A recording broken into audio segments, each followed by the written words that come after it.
একটা ছেলেকে বলতে বলেন, এখানে এসে দাঁড়াই আব্বা, তোমরা একটা ছেলে এসে বলো যে ব্রাজিল আর্জেন্টিনার খেলোয়াড়ের সাথে আমাদের ধর্মীয় সম্পর্ক কি?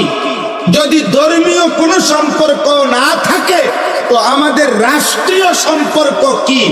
বাংলাদেশের অর্থনীতি, সামাজিক, বাংলাদেশের উন্নতি, প্রগতি, আধুনিকতার জন্য শুধু মাতৃভূমির মায়াও যদি থাকে, একটা ফরমান বল বেটা এখানে দাঁড়ায়া আর্জেন্টিনার ব্রাজিলের খেলোয়াড়ের সাথে আমাদের বাংলাদেশের উন্নতির কি সম্পর্ক? বল।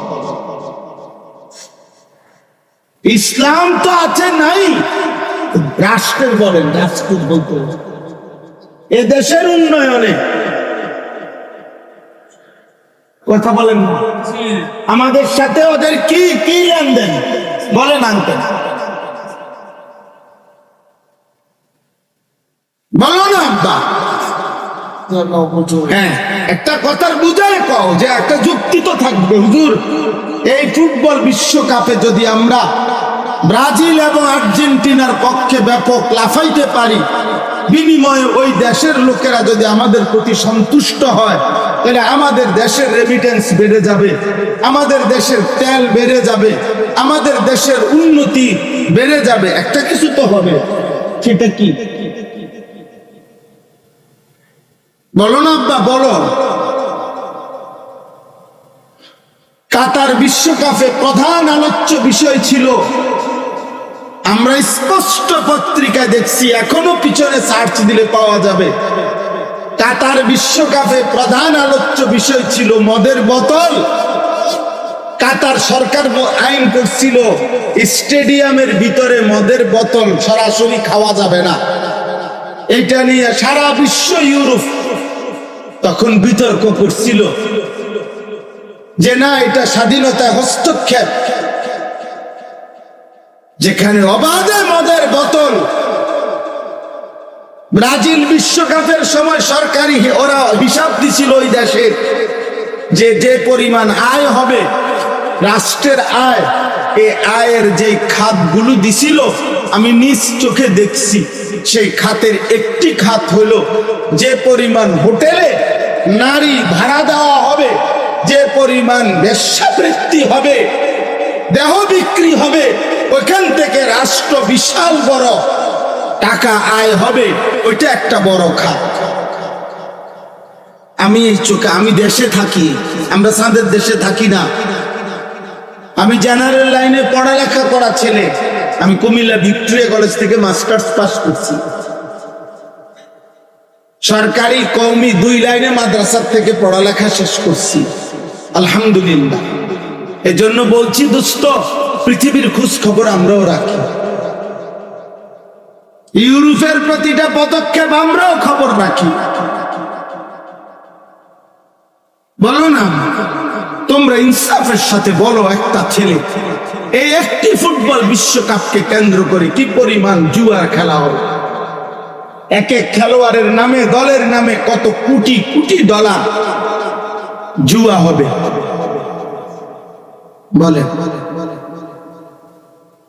বলেন। খেলা হলো ফুটবল, কিন্তু 3 দেশে 3টা উদ্বোধনী অনুষ্ঠান হবে, 3 দেশের সম্মিলিত আয়োজনে 3টা উদ্বোধনী অনুষ্ঠানের মধ্যে অসংখ্য নর্তকী নাচবে। তো নারীর নাচের সাথে ফুটবলের কি সম্পর্ক? বলো না ভাই, ইনসাফ করো আব্বা। নর্তকীর নাচের সাথে ফুটবলের কি সম্পর্ক বলে? এমন দুনিয়ার বেশি দিন থাকতাম না, এই জন্য চিন্তা করছি কইয়ে যাই।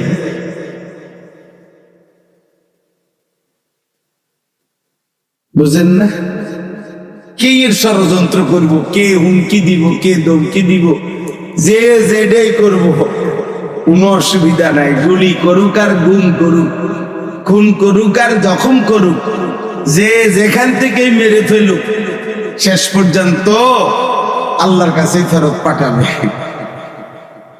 ফেরত পাঠাবে না?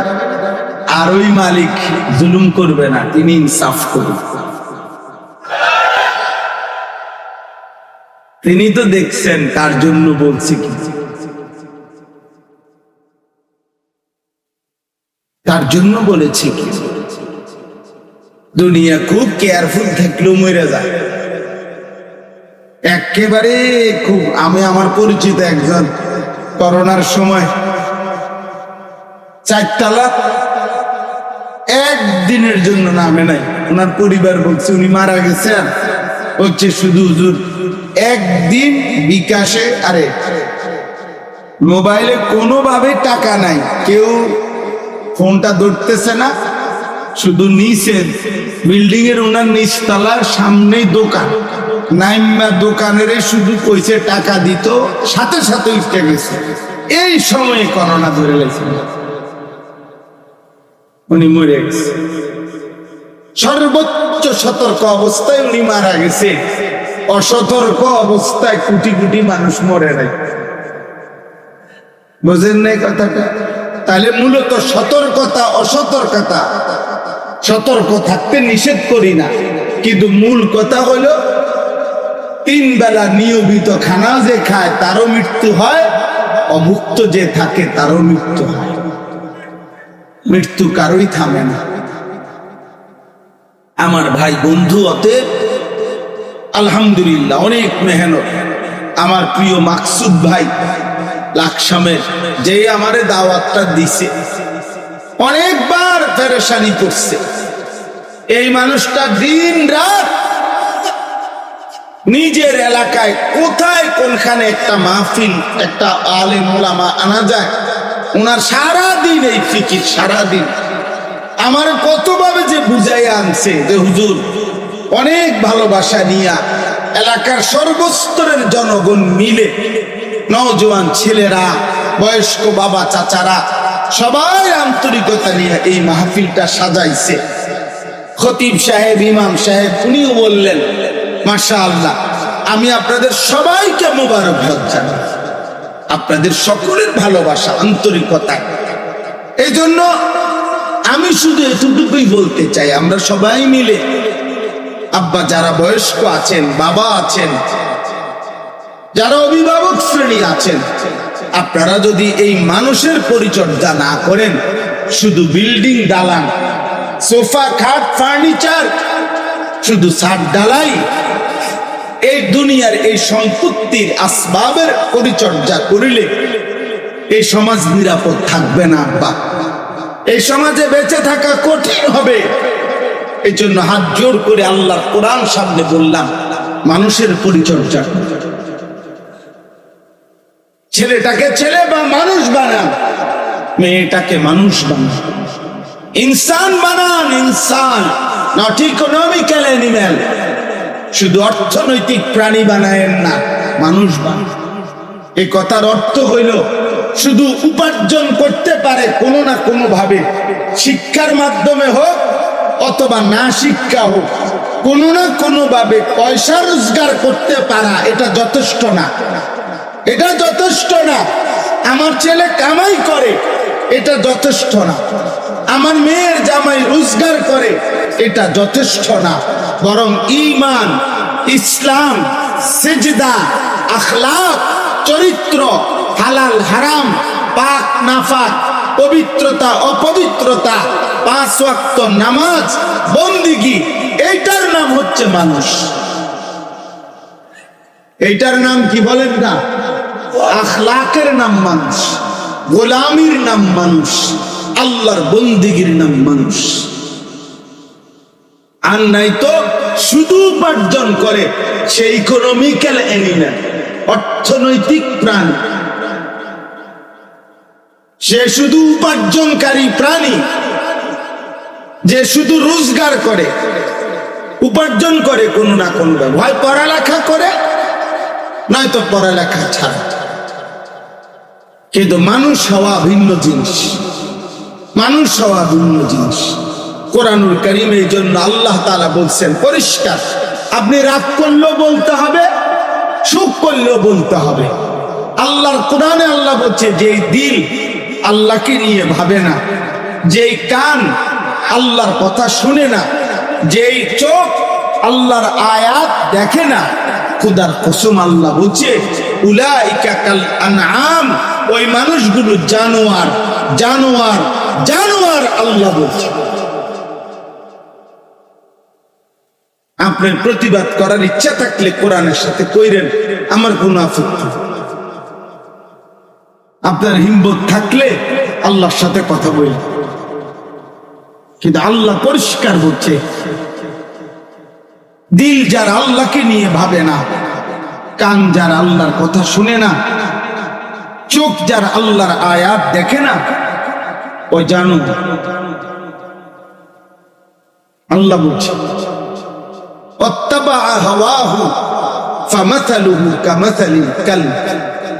আল্লাহ বলছে মনের ইচ্ছে মতো যে চলে, মনের ইচ্ছে মতো যে চলে, খোদার কসম কোরআনের আয়াত, আল্লাহ বলছে তার জীবন কুত্তার জীবন।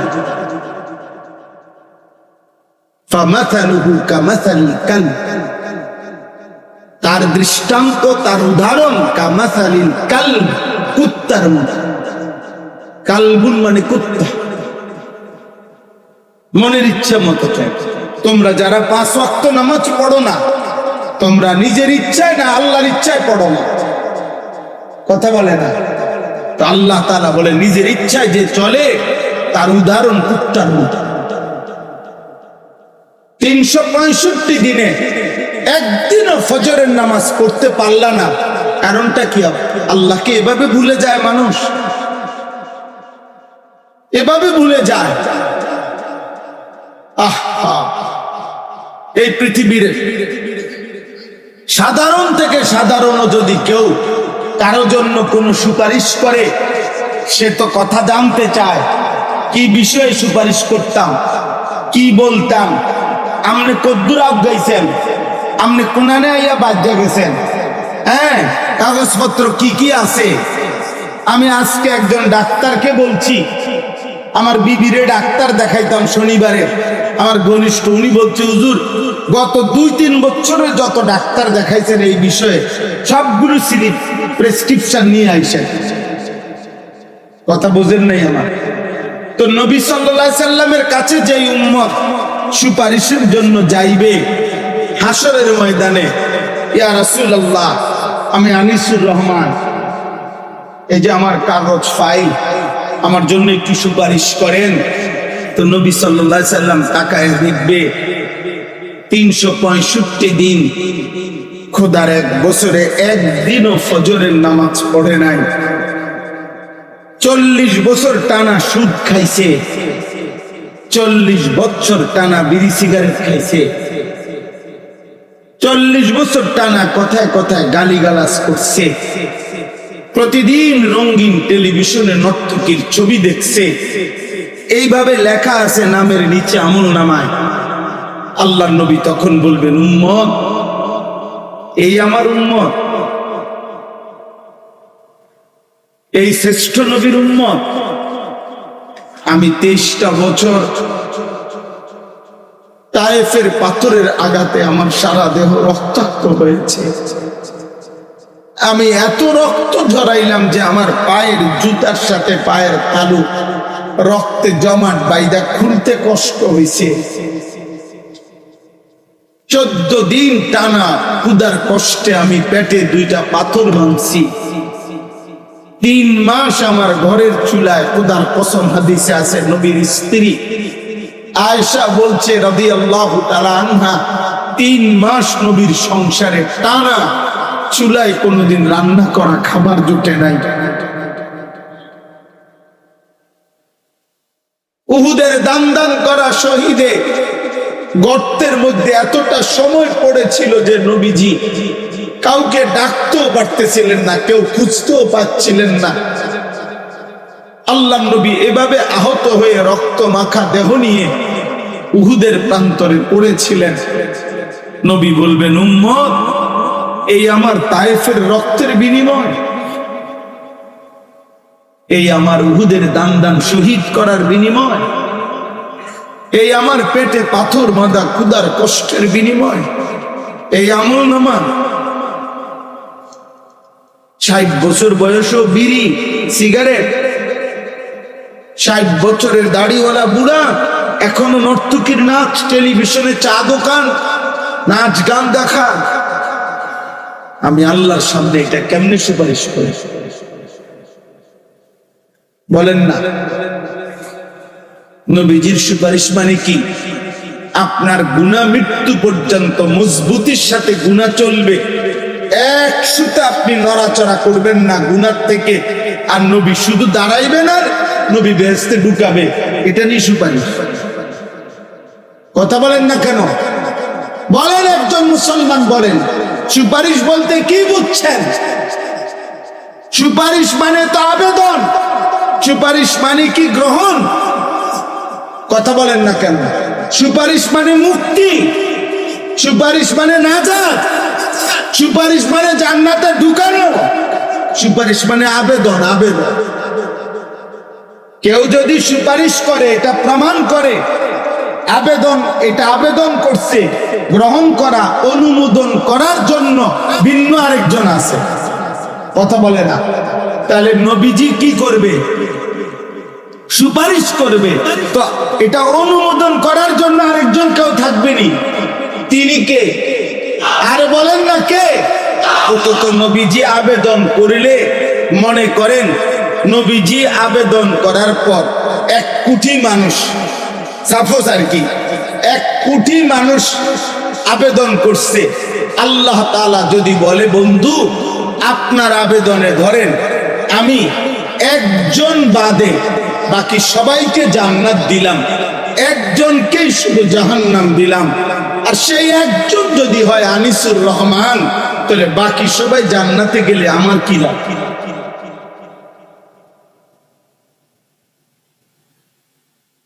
কথা বুঝেন নাই আমার?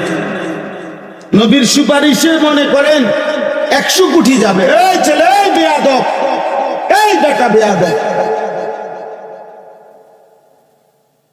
মোবাইল ধরলা কেন? গাদ্দারি করো কেন? তুমি চলে যাও বেটা, তোমার মতো ফালতু শ্রোতা না হলে চলবে বেটা।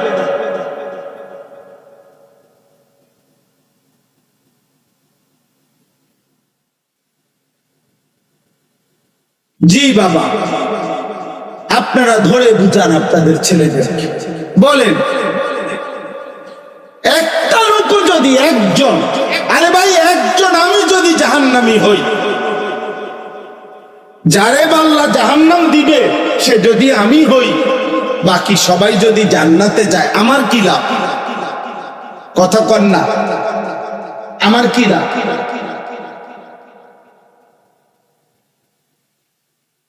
দোস্ত আমার, বন্ধু আমার, আমি সর্বোচ্চ আবেগ দিয়ে বলছি, রাগ হইও না ভাই, আমি মোবাইলের এটা মাইনে নিতে পারি না। আমার কথা হলো সে না শুনুক, আমার কোনো আপত্তি নেই।